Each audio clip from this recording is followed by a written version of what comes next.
El miércoles 2 de octubre de 1968 fue una noche que marcó la historia de México. Fue cuando ocurrió la matanza de estudiantes y civiles por parte de militares y policías que actuaron por órdenes de las más altas esferas del gobierno mexicano. La Plaza de las Tres Culturas se cubrió de sangre y la muerte fue sembrada en Tlatelolco. Pero, ¿qué pasó en realidad?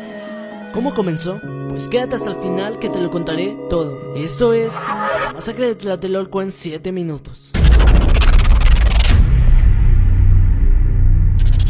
Aldebarán 2 presenta.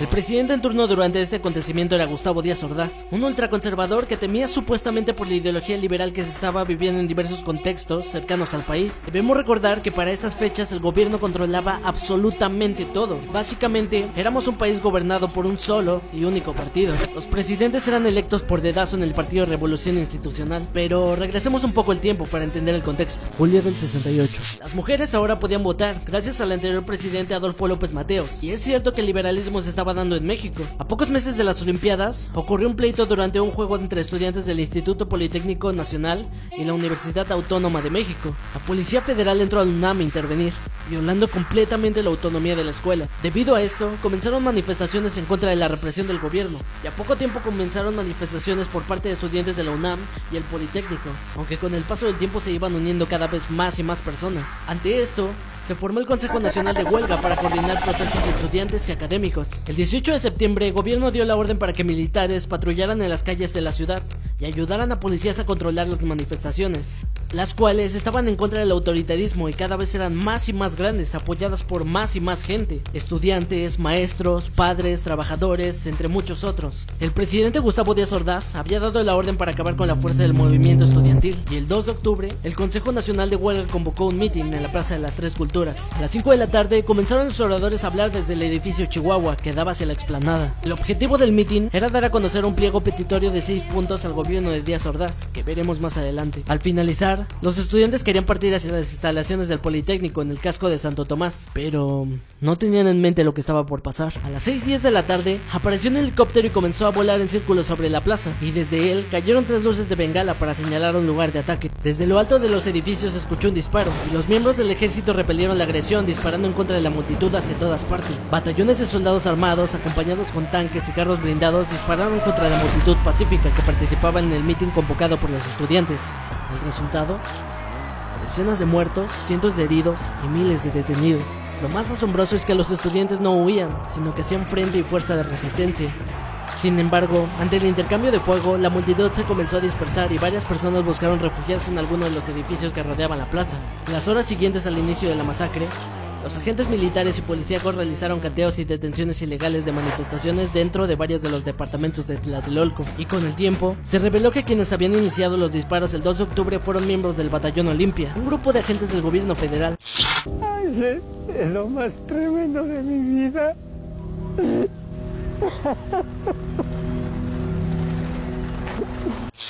Al día siguiente de la matanza de los estudiantes, la plaza estaba completamente limpia y los cuerpos habían desaparecido. En televisión se dio la noticia de que había sido un enfrentamiento entre militares y estudiantes, y que los estudiantes habían atacado primero. En su pliego petitorio, el Consejo Nacional de Huelga pidió al gobierno de Gustavo Díaz Ordaz el cumplimiento de 6 puntos. Libertad a todos los presos políticos, estudiantes y activistas detenidos por manifestarse. Derogación del artículo 145 del Código Penal Federal, que regulaba los delitos de disolución social, que se entendían como la difusión de ideas que perturben el orden público y afecten a la soberanía nacional. Desaparición del grupo de granaderos. Este grupo policial participó en varios actos de represión estudiantil previos al 2 de octubre. Destitución de los jefes policíacos Luis Cueto y Raúl Mendiola. En 1968 eran respectivamente el jefe y subjefe de la policía capitalina y habían tenido roces con los estudiantes en varias ocasiones. Indemnización a las víctimas de los actos represivos. Antes de la masacre de Tlatelolco ocurrieron varios enfrentamientos que dejaron estudiantes muertos. Deslinde de responsabilidades de los funcionarios involucrados en actos de violencia en contra de los estudiantes. Establecer un diálogo público entre autoridades y el Consejo Nacional de Huelga para negociar las peticiones. Cuando ocurrió la masacre de Tlatelolco, el presidente era Gustavo Díaz Ordaz. El número 2 en el gobierno de Díaz Ordaz era Luis Echeverría Álvarez, quien fungía como secretario de Gobernación. Echeverría tenía bajo su mando la responsabilidad a la hoy extinta Dirección Federal de Seguridad, un órgano de inteligencia policial y social, algo así como la CIA pero en versión mexicana.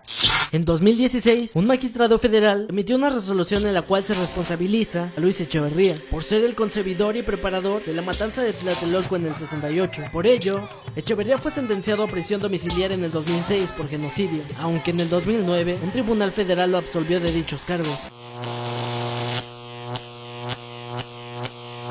Después de lo acontecido, diversos miembros del movimiento estudiantil optaron por hacer carrera en la vida política, ya sea a través de partidos socialistas y comunistas, o llegando a formar parte de alguno de los actuales partidos nacionales. Asimismo, se articuló un movimiento de búsqueda de desaparecidos, que, desgraciadamente, sumó a más familiares de víctimas con la subsecuente guerra sucia. Son los fantasmas, compañeros. Son los fantasmas de la generación del 78. Son los fantasmas de los que combatieron por abrir las puertas para un México diferente y nuevo. Y están aquí, hoy están aquí con nosotros.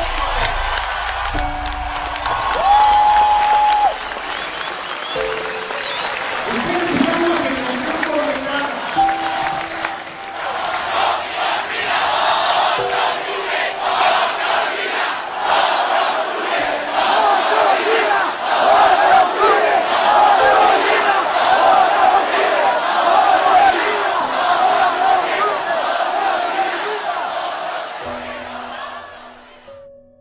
Y así terminó el gobierno con el movimiento del 68, respondiendo con sangre y fuego a las demandas de justicia de los estudiantes.